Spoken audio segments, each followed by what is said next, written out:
Welcome to Women's Million Dollar Conversations with Alice Tang, where we share stories from successful businesswomen who have saved, earned, or sold over $1 million and discuss how they built their success and insights to help you achieve your goals. Now, let's join the conversation. Good morning, everyone. I'm Alice Tang, and this is Women's Million Dollar Conversation. I am sitting in front of one of my new game friends through Suzanne Hannafin and Tiffany Salzman, and she is Kim Kelleher. And Kim has a lot of talent. Today, we are here to have a million-dollar conversation with her, and I'll let Kim introduce herself first. Thank you so much for having me on the program, Alice. I have to say I have done a little bit of homework, gone and watched a bunch of your episodes, and all I can say is thank you, because you have created a platform that basically is going to support the main message that I may want to give here. So that is basically find the women and listen to them. And that is exactly what you have done. So I just wanted to start with that. But yes, Kim Kelleher, and I am here on the West Coast. I started on the East Coast. That's where I grew up, went to school. I worked in New York for 10 years in consulting with what is now known as Accenture, and then decided to have a family. We left the East Coast, moved to the West Coast. I spent my pregnant in Portland years, about 5 of those. We then returned to Wall Street. So we have had, yes, it's been a funny back and forth across the country, but then we ended up coming back here because the financial debacle in 2008 made us realize, what are we doing in the New York area? So anyway, we're back here. I feel like I'm in my 4th career, and currently I am doing a bookkeeping and accounting firm that I have run for 14 years, but we are right on the cusp of a brand new thing because I am partnering with another firm, and we're going to make a real go of having a bigger entity. Beautiful. So since we are in Women's Million Dollar Conversation, we're going to dive in about money. First question for you. What is the value of money for you? So the value of money for me, it's in 2 parts. And I would say that the first is basically safety, because if you don't have enough money to keep you safe, I mean, that is like the primary point, I would say, for making it. But after that, then it's really about choice and what you get to do with it. So 2-part answer, but the choice part, everyone gets to have their own answer to that. Very good. So financial safety, financial security, so that you have enough to take care of you and family. And then the second is, geez, I got to make a lot of different choices. I'm not bound to just stuck with one. You're never stuck. No, and that's where, in a way, I think we're going to talk about this later as well, but really figuring out what is your passion? What do you want to do? Because that's where the choice comes in with, if you have the money, you can make those things happen. I am seeing 100% in me too. If I have the money, I can do whatever I want. Thank you. So we decided that, every guest have a different route of answering the following question, but all guests have made $1 million, earned $1 million, or saved $1 million. So before we begin recording, we decided that, well, let's focus on accumulation for this short conversation here. So the question for you is, how long does it take for you to get to your first million? And then what are some of the biggest hurdle or biases that is kind of challenge you, feel that, can I really get there? So the way that we could claim $1 million is basically through retirement savings. As boring as that may sound, I'm telling you, I got great advice from my father back like in college, probably before that. And he was like, if you can go and get into a firm that has a 401k, you want to start doing that from the beginning because of the way it will accumulate. And you want to give enough, you want to actually have enough taken out so that you are getting the match that the company will have. And I will say that's what did it. So between my husband and me and us both focusing on that from the beginning of our careers back in the day, that is what caused it. So I also think that I may hit it again with my new venture And that might be coming in the coming years. So that would be an even more exciting thing to hit because it would be from a revenue perspective. Well, you know what? You are always welcome to come back and tell us. So let's go there next year. But today, I know the two of us can talk for ages and without counting time. Let's stay focused. How long does it take, really? I mean, so it took about 20 years. Oh with my the two goodness. of Oh us. my goodness. Yeah. 20. Great. Thank you so much. And I'm sure this resonates with you. Getting to the first million is a lot of hard work. But when you hit the first million, from first to go to the next 500,000 or 2 million, it's not as difficult or as long compared to the first because your money will make money for you by making good choices of the selection of what is in the account available for you to choose from. Yes, very true.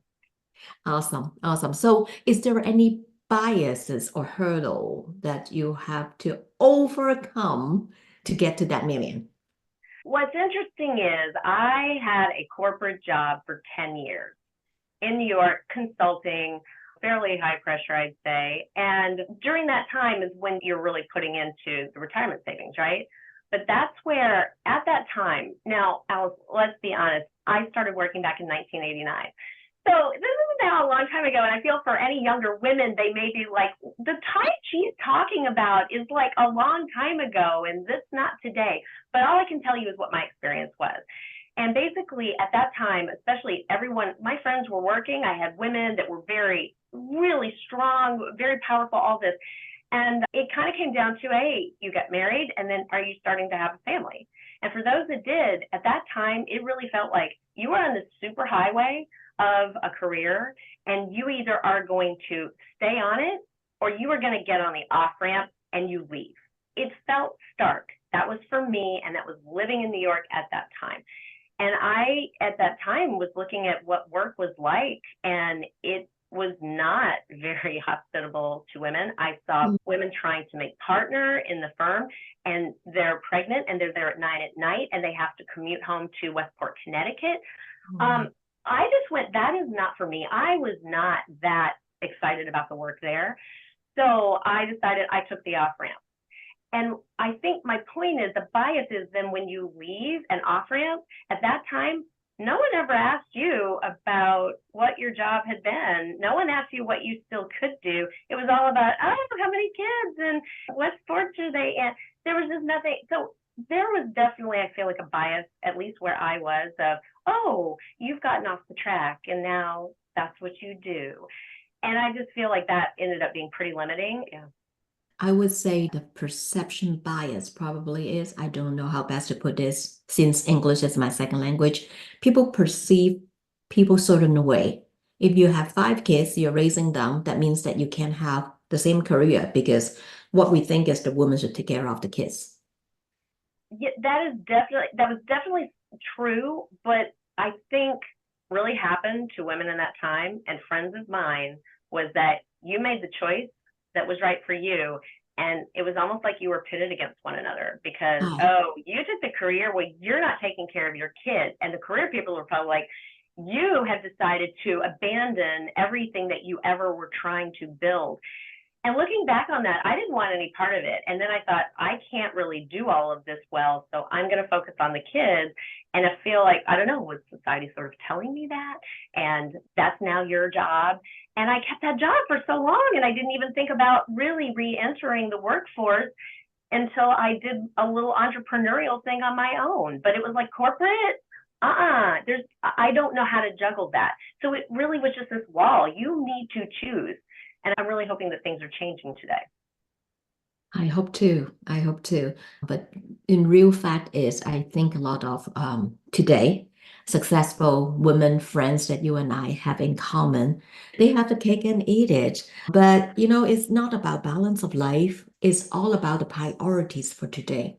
So today you have a sick child and you have a very important meeting and you are the only parent who can take care of the sick child because your husband is on the road. So what are you going to do? Simple. I'm going to take care of my child. And I'm sure that the person who I set the important meeting with would understand. And if they don't, probably is not a good person to do business with. Exactly right. Yeah, because if they ask you to abandon your family and just to commit to a meeting when there is no humanity there. Exactly right. On your road to save that $1 million, is there any time that you and your husband feel that, gee, we can't do this? It's so hard. But you did continue. What kept you going? I'd say probably the hardest part of that, since we were putting into 401k, I mean, they put some good guardrails on, right? They say, hey, if you take the money out, you're going to have this penalty. And that was like, no, we don't want to do that. So I feel like we really did we just considered that untouchable. So I cannot say it was that hard, although there could have come a point where, oh, I want to start a business. That's the only capital I have available to me. And then that would have been a lot harder can we really keep it in there, or do I want to follow the stream? And we were just honestly lucky enough with two of us that we didn't have that situation. So I think it will be a lot harder choices and things to make on my next one if I make that goal. Oh, this speaks really loudly about, you guys implying, probably, tell me it's wrong, that you have always something on the side. You can call it emergency fund or whatever that is, so that when you need to take your leap, you wouldn't be only thinking about, geez, I only have the retirement money and I cannot take it out. But I do have some here. Let's use it as a seed. That's what emergency fund is for anything that you can think of. Yes. And the funny thing is, without really meaning to do it, I kind of fell into bookkeeping and accounting in 2010 because someone asked me, hey, could you do my husband's books? And I said yes. And then it kind of grew over the years. And suddenly I had this business. And that is actually what has funded college for our kids. And I honestly had no idea that I had not set that goal. So I look back and I have to say, that's one of the things I'm really proud about, is that we did not have to either go into debt or pull out of retirement savings, because I ended up making the money that funded that. So go with your passion, do something you like, the money will follow. And then if it happens to fund your 5 kids' education, bring them in. I'm not crazy, Alice. I have 4 kids. The people that have 5, that's totally crazy. 4 is within reason. Within reason, not crazy, in her eyes. Well, who cares? It's only what you think about it is important, right?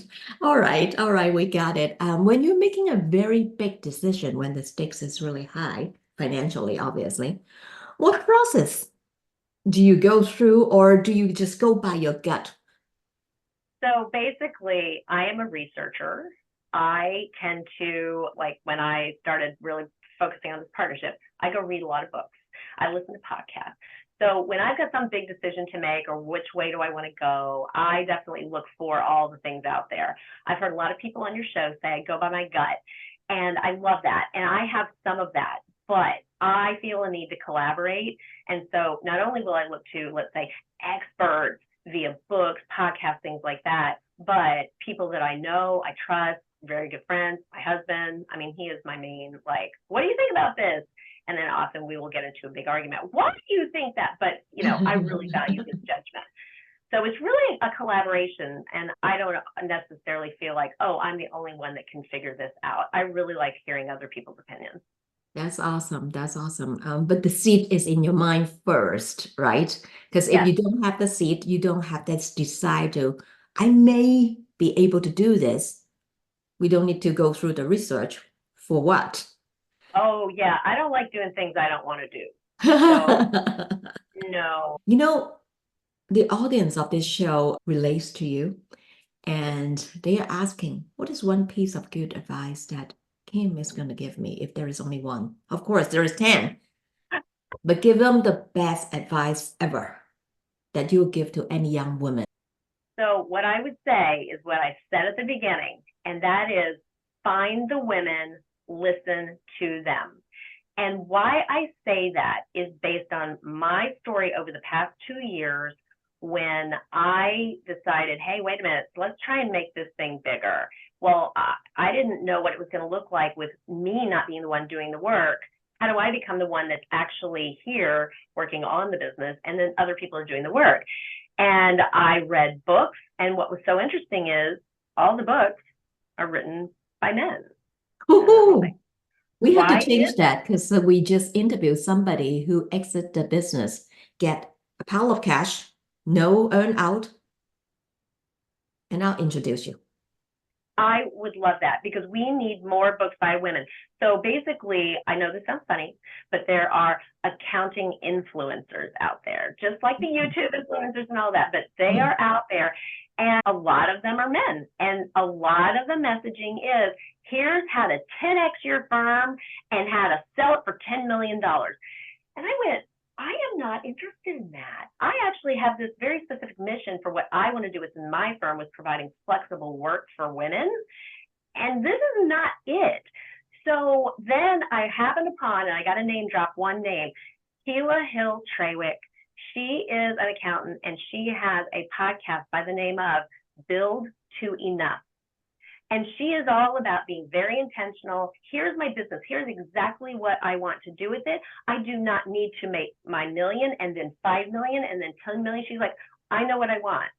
And I just feel like there are more women out there saying that. And as I've connected with women firm owners in accounting, that just happens to be the space I'm in, I have found them, and those are my best conversations. Those are my pick me up of the week, with hearing what they're going through, how they have approached things. There are some men who it's great to talk to too, don't get me wrong. But I really just feel like the connection with women, that is what is making a huge difference for this whole venture I'm on. This so resonating with me. The biggest difference between talking to just the average man, a successful man, and every successful woman, because we stereotype here, is the fact that the woman will show vulnerability earlier in the conversation, even we're still strangers. Yeah. You and I connected. I mean, this is probably the third or the fourth time we talk. Amazing, Kim. You are amazing. We're winding down with questions here. One of the curious question is, what's your money legacy? When that question gets asked, I literally think, I want to make sure there is no burden on our kids. So I don't know how much there will be to give them, but what I do not want them saddled with is expense for care, for, hospital bills, whatever it is. So our goal is to really make sure that they are able to be independent from us. And I'm hoping that we will have money legacy to maybe give them, but we'll see. Well, the most important thing is to take care of yourself. So like you said, try not to be a burden to your loved one, because we know the process, right? Being born, getting old, getting sick, getting ill, and then seeing God, the 4 natural process. And between the 3rd and the 4th, there's a lot of emotions, both in the person, myself, and the people around me. So they're going through a lot of trauma emotionally. If it's in addition to that is financial trauma. That's a lot. So I'm grateful for your answer. What are you grateful for today? The first thing that comes to mind is for my family. I have an incredibly supportive husband. I have 4 kids that I love to death, and I remember reading some author that stated they are like the 4 humans that I enjoy spending the most time with, which, that doesn't always happen. So I feel very grateful there. And my parents have been very supportive. So I feel like, it goes on and on and on. But I also feel really grateful for having the opportunity to move into this new phase for me. I mean, who would have thought at 56, this is when I'm going into my biggest entrepreneurial experience and adventure. So it's funny, because the last part about that legacy is, one of the things that we're trying to do with this firm is potentially set it up so that I'm going to be exiting. I'm going to be exiting in, let's say, 10 years, Alice, right? Well, what if there was a way for the firm to continue by having employees buy and they're become the owners? And so you're actually building this for the next generation. And that is what answers a lot of the questions you've already asked me, because that's what keeps me going. That's what makes me go, this is what I'm passionate about, and imagine impacting other people, just like you've said. setting it up right so that people can walk into your circle for the right people so they can inherit their hard work at the same time, have a chance to become a business owner. I'm grateful for that answer, Kim. Thank you so much for the conversation today. Thank Thank you. you, Alice. This has been wonderful. Thank you.